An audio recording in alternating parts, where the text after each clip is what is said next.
Super hate ko talaga yung group covers na iba-iba yung stylist. Wala pong conspiracy against Janela dun sa cover na yun. We all wanted them to look great.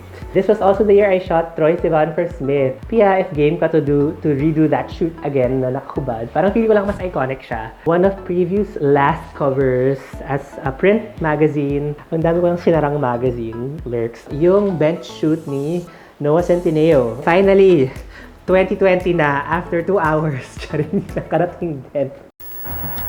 Ikinuwento ni DJ Pascual. Incredibly talented DJ Pascual. Iconic photographer, DJ Pascual. DJ Pascual. DJ Pascual. Kinabot si DJ Pascual. Hello na everyone! Welcome back to my YouTube channel. So today is gonna be part 2 of my reviewing old photos. And yun, napakabakit talaga yung kwento ko no? Episode 1. But if you missed it, you can click the link down below. Nandyan lang yung link for the first part of this video. And I hope you guys enjoyed this second part. Yung Asia's Next Top Model Shoots, ang dami na nag-request nito. I should do like another episode na lang on this experience kasi medyo marami siya. I was in Singapore for 2 episodes lang because medyo mahaba yung process niya. But it was a very fun experience actually. So, separate episode na lang. I shot Coco Rocha, one of my favorite models. As in like, one of the biggest models nung time na yon. Na-amaze lang ako na parang, oh my God, anong ginagawa niya dito? I-shoot ko siya, ganyan. And lahat ng mga favorite ko na photographers, sila Steven Meisel, sila Steven Klein, sila David Sims, na-shoot na siya. Ito yung first time na starstruck talaga ako na yung level na nanginginig talaga yung kamay ko, as in. And hindi ako nagkape nun, ha. Like, literally, nung nag-shoot, nanginginig yung kamay ko. And she was super nice, and grabe siya mag-post talaga. Yung hahabulin mo talaga siya. Kasi, ang dami niyang poses. First time ko mag-shoot, yung Samsung cover ni Georgina for Metro, like, shooting with a smartphone. Ito yung time na hindi pa alam ni Georgina na buntis siya. Naalala ko, nung time na yon, like, super payat na payat ako sa kanya. Kasi, like, literally, pag pumapayat si Georgina, para mas naging deep set yung mata niya, ganyan. Parang it was supposed to highlight the low light feature. Super happy ako dun sa cover na yun. May motion cover pa na ginawa si Fold. Using a Samsung also. Also yung pregnancy shoot ni Georgina. Sobrang about to pop na talaga siya. And I remember ako rin yung gumawa nung brief nito. Like aside from yung mga classic na studio lang na naked na pregnancy shoot, yun kasi very classic na yung very Annie Leibovitz na na naka-side lang, ganyan, yung Demi Moore. Parang naging yun na yung classic eh.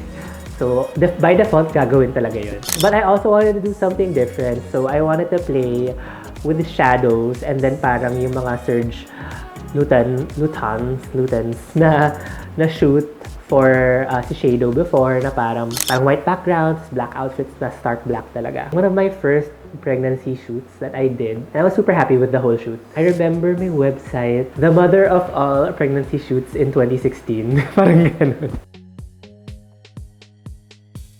Anniversary ng Star Magic again for Metro. So, ito na yung, dito ko na-feel na ang tanda ko na. Ito yung recreation nung 2010 cover ko. Nakakatanda lang. Kung yung first shoot, sila Christine, Kim, Bea, ganyan. So, itong shoot na to, is the next generation naman. Halos na sila first time ko shoot, except syempre yung mga usual ko na shoot. I remember requesting this kasi before, parang iba-iba kasi sila lahat ng stylist. I get that na parang mas comfortable sila, of course, using their own stylist. Super hate ko talaga yung group covers na iba-iba yung stylist. Kasi nag-iiba-iba yung mga damit nung iba yung styling ng bawat isa. So, ang ginawa ko na lang, I just requested na si Martin Bautista, lahat ng gumawa ng outfits. Para kahit iba-iba yung stylist, isang designer lang siya. So, parang may look na siya lahat. Ito yung parang improved ko na version na lighting and everything nung 2010 cover. And I think achieved naman. Like, my lighting was much better. I think for me, I mean, they all look really good here. Parang na-compare pa nga to dun sa isang cover ng, I think K-pop siya, na parang ginaya daw, ganyan. But honestly, yung ginaya namin was the original cover. Naging controversial din to. So, we wanted to do a different take naman. So, gumawa kami ng isang option na all black and white lang para maiba. So, napagbintangan ako na I left out daw si Janela dun sa cover, which was really not the case kasi hindi talaga, like, even in the black and white cover, they all look really good. Nagsama-sama lang yung reasons, I guess, na parang, kasi syempre si Catherine, Liza, and Julia, palagi ko na shoot, sila yung covers ng book ko. Friend ko pa si Janine, na at the time, ex na ni Elmo, and si Janela na yung boyfriend ni Elmo. Na honestly, literally, hindi namin siya napapag-usapan. Hindi namin napapag-usapan like anything bad about Janela or anything. Parang baseless talaga yung ganong accusation. So, parang nag-trending pa siya. Ako naman, parang hindi ako siya na-stress. Ako alam ko yun naman na parang very, very innocent siya. Like, walang shady na naganap. May mga nagme-message pa sa akin, like, even a few years after na to na parang, what you did to Janela, mga ganyan, para ako. Guys, hindi po telenovela yung life. Wala pong conspiracy against Janela dun sa cover na yun. We all wanted them to look great. I was rooting for you! We were all rooting for you! How dare you! I think si Els ang kailangan magsalita dito sa next, maybe another episode on this. Parang okay naman na kami yung Janela. Nag-uusap naman na kami. This was also the year I shot Troy Sivan for Smith. Grabe excited ako nung time na to kasi this was the time na naging fan na ako na Troy. And ang ganda ng album niya, yung Blue Neighborhood. And ang ganda ng videos. So, syempre nakaka-relate yung mga bakla. Ayun, ginalingan ko talaga. I really made a separate portfolio for this project. So, yung first page ko nung portfolio na yun was Sky Ferreira, syempre. Also a musician. True enough, nung actual shoot, napag-usapan namin si Sky Ferreira. If I were to change anything sa shoot na to, probably, again, my lighting. It could have been a lot softer, I think. Because the lighting I was supposed to do sa kanya dito had a kind of different effect. But hindi niya type yung may hair sa likod ng sa likod ng head. Kasi nagmumukha daw frizzy yung hair niya, which is true for like people with curly, super curly hair na yung style is unkempt. So, I had to change my lighting nung nandun na siya. And I wish I would have done like a really, really soft light on him sa shoot na to. I'm so happy with the shoot. Nasa website ko pa rin siya. Another one of my favorite, Pia Wurtzbach for Team Magazine. Siyempre si Pia, her main advocacy was HIV and AIDS awareness. Team Magazine is a gay-oriented magazine. Parang gusto nila na pin up si Pia, but Filipina, ganyan. Super cute talaga no idea, but I wanted to do something a little bit different. Ang na-imagine ko talaga was Pia just wearing a huge AIDS ribbon, yung red na ribbon. I, of course, told Barrett's. So, siya yung gumawa nung kasi it's gonna be rigged. Parang malaki siyang ribbon na matigas. And I had initially really wanted Pia to be naked under it. Kasi matatakpan naman lahat eh. At the time, di pa kasi masyadong close ni Pia noon. We've done a few shoots. Siyempre, kailangan din may comfort level, di ba? Ayaw niyang maghubad. And siyempre, nahiya din naman ako. Yung suot niya doon actually was the outfit dun sa pin-up layouts din. I think it's still parang one of the most fun, medyo campy na covers na ginawa namin. Kasi yung post pa niya yung very RuPaul na nakaganon. Yung may the best woman win na ano. Pia, if game ka to redo that shoot again na nakahubad, parang feeling ko lang mas iconic siya. Skin lang, and then a huge giant red ribbon. Tapos wet lang yung hair, bare lang yung makeup. The preview shoot with Solen, one of Preview's last covers as a print magazine. Wala masyadong budget yung shoot, but we were sponsored by the Israel Tourism Board to go there. And parang Preview got like an airline sponsor, but hindi enough. Nag-decide na lang na since Solen does makeup, huwag na lang magdala ng makeup artist. Solen na lang yung makeup sa sarili niya. And then si John, may hair, of course, si John Valle. So dumating ako the day of the shoot na. But of course, I trust naman si Vince Uy and si Daryl Chang. Si Daryl yung stylist, si Vince yung creative director. Na okay lang nila lahat ng locations. So the day na dumating kaming dalawa ni John, the day of the shoot na. So literally, pagdating namin sa hotel, shoot na agad. Like, pagdating ni John, hair na agad siya kay Solen. Ganyan. Ako, like, nag-shower lang saglit, and then ready na kami to shoot. Super fun. Parang friends lang kami. And then, shooting with Preview, always super, super organized. Everything had permit. Because usually, yung mga ibang out-of-the-country shoots, literally walang permit. Very rare na meron. So, super memorable nun. Kasi nag-extend pa kami nun nila Vince after sa Israel because we had so much fun nga sa Tel Aviv. Sad lang na it was one of the last na covers ng Preview. Actually, yung isang cover, yung digital cover nun, was guerrilla lang. We saw a really nice parang balcony of parang old siya na hostel. Parang flat iron yung shape niya. Parang triangle na gano'n yung shape ng building. Literally, tinanong lang nung ni Vince kung pwede, dun sa parang receptionist, kung pwede kami mag-shoot, credit na lang namin sa magazine, ganyan. And they were super nice. Sabi na, sige, go, shoot lang kayo dyan sa taas. Metro body ni Nadine. Palagi ako may mga gatong story. Out of the country ako. Pagbalik ko, may shoot nga si Nadine. And then, hindi ko na-review yung creative deck before the shoot. Parang na-review ko lang talaga siya on the day of the shoot and super hindi ko siya nagustuhan. So, I changed the entire concept of the shoot on the day itself. And may set design na. So, parang minodify na lang siya to fit with what I wanted for the shoot. Kasi initially, gusto nila may mga paint splatter. Basta hindi ko siya type. I loved the super close-up cover. Dalawa yung covers and the Louis Vuitton one. One of my favorite covers with Nadine, actually. I was doing a lot of covers for Rogue and actually these two were the last, I think, mga last covers ng Rogue din. Ang dami ko yung sinarang magazine, Lurks. Isabel and Ayala, design duo sila of Toka. Sila yung cover ng art issue. They're my friends and nung nalaman kong sila yung magiging cover ng Rogue, they're from the States kasi itong dalawang girls na to. Noong time na we would usually go out to yung mga usual mga clubs dito sa 2020, ganyan. Or Nectar, ganyan. Kasi mahilig sila sa mga ganon. Parang sabi ko, maiba naman. Dinala ko sila sa isang parang, alam mo yung mga bar, mga club na may macho dancer, ganyan. Tapos sobrang dingy siya, mga 80s, ganyan. And ang cute nung place, yung pagka-80s niya sobrang kitschy, yan, maraming colors. And naisip ko talaga sila dun i-shoot. And it turned out really, really nice. And this was the time na parang I was feeling a bit experimental. So, may mga filter na sa harap ng camera, ganyan. Miss Universe ni Catriona, very memorable yung, yung kanyang tilapia photo. Yung fresh tilapia. Kasi yung caption ko nung pinost ko yung photo na yun, na parang nasa floor siya, ganyan. Medyo share yung reference namin doon sa pic na yun.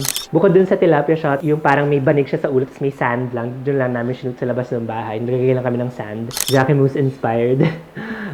Although naka-Jackie Moose earring siya noon, ang goal lang namin was for it to be as bakla as possible, the photos. Doon nag-start yun, na yung mga shoots namin ni Elds, gusto lang namin na sobrang bakla niya. Especially when you're shooting beauty queen, syempre yung market ng photos mo will be probably mostly a lot of gay people.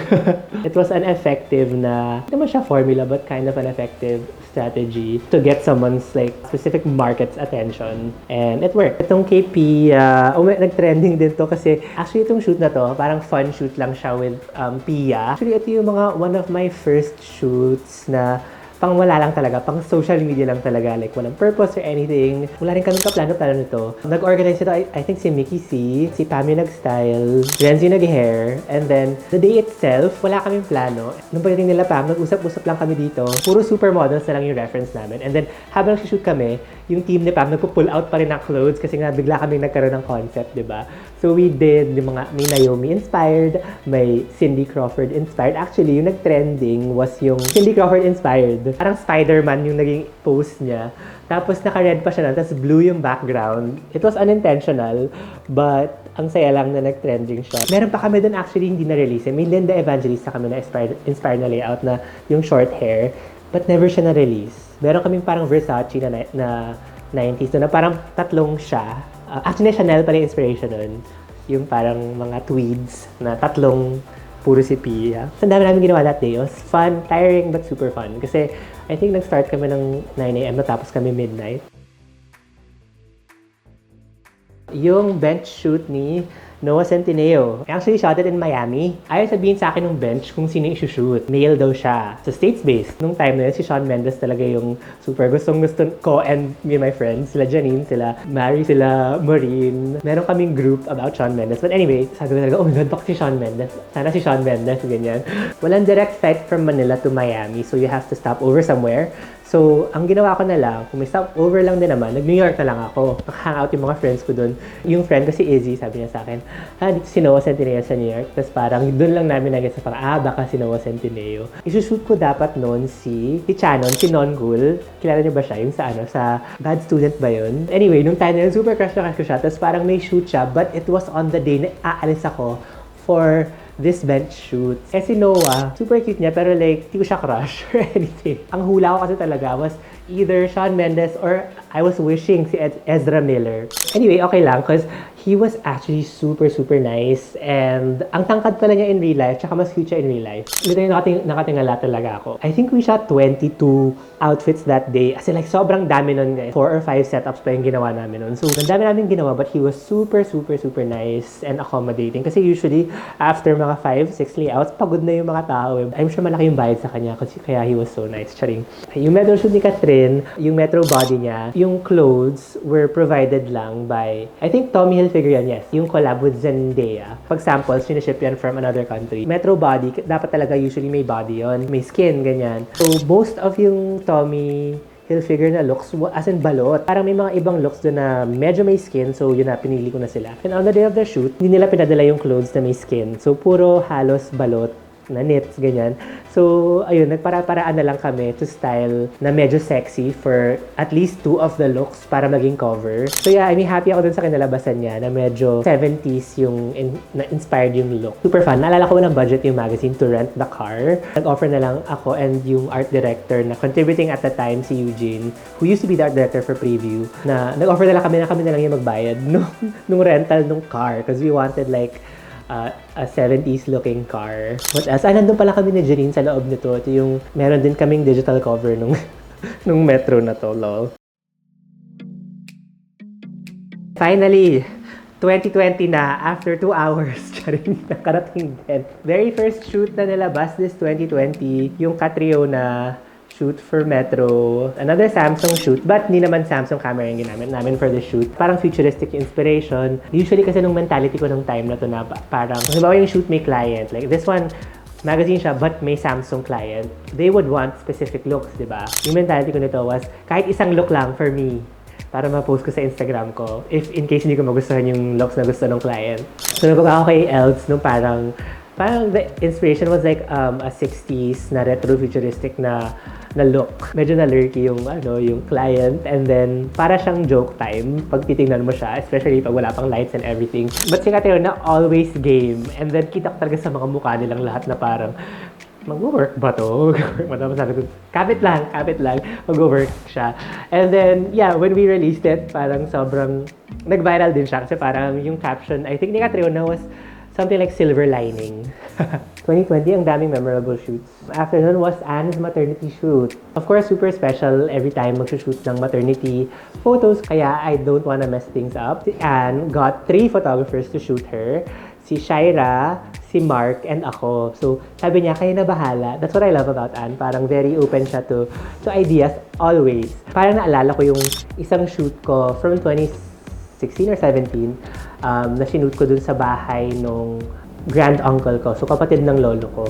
He had already died and he had a collection. Sinute ko yung place niya just to preserve it kasi i-auction na nila yung yung mga kagamitan niya. Maximalist siya, like literally yung apartment niya, like from wall to ceiling, pati sa ceiling yung mga nakadikit na painting. So, ang ganda talaga mag-shoot doon. So, sinute ko yung lahat ng items niya, lahat ng corners ng apartment niya. I also shot mga nudes nung this model named Bronya na sobrang like ganda ng skin niya, alabaster, ganyan. Basta around that time na i-auction na dapat yung mga stuff. Hindi natuloy yung auctions due to like another death in the family. So fast forward to a few years later, nung maternity shoot na ni Anne, maganda pa rin yung place, maximalist pa rin siya. So I shot Anne there in the same spot. Super happy naman si Anne, and I wanted mine to be like super extra. May mga big hats, big capes, ganyan. In the end, yung mga ni-release na photos so far, kasi may mga tinatago pa si Anne na mga photos from that shoot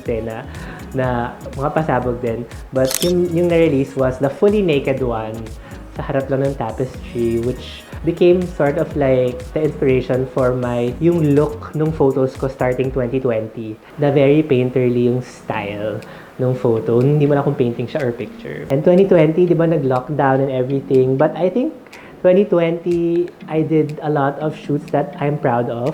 Starting from the Liza shoot, for yung first musings na episode. And then yung kay Colleen, of course, na very controversial din. Kasi sabi, ginaya daw yung kay Gigi, which hindi naman. Kaya yun din yung gusto ko dun sa vlog, kasi napapakita yung process kung paano nabuo yung concept. Literally, hindi lang siya basta, gayahin natin to, gayahin natin yung shoot na to, Tas yun na yun. It's about parang referencing things from different eras or different places or different resources, but making sure they fit the subject and they go together. Yung hindi siya weird tingnan together. Parang it makes sense together, which I've learned throughout the years din. Kasi when I was starting out, yun kasi yung uso talaga, like, yun yung common practice sa industry. Kaya may word na peg. Sa Philippines lang yung word na peg eh. A term for like a mood board or a reference board. So parang pag ginamit mo yun sa ibang bansa at a shoot, hindi nila magigets yung word na peg. It was a bad practice from before na parang it took a long time for the industry to change. Actually, may mga, ang dami pa rin gumagawa ng ganun. Literally, gagayahin lang nila yung ganitong shoot. From mga 2011, mga ganung era. My God, like, a lot of us were very, very guilty of that. With these musings episodes nga, parang, what I wanna show is, these concepts just don't come out of, like, gagayahin mo lang. Parang pinag-iisipan talaga siya.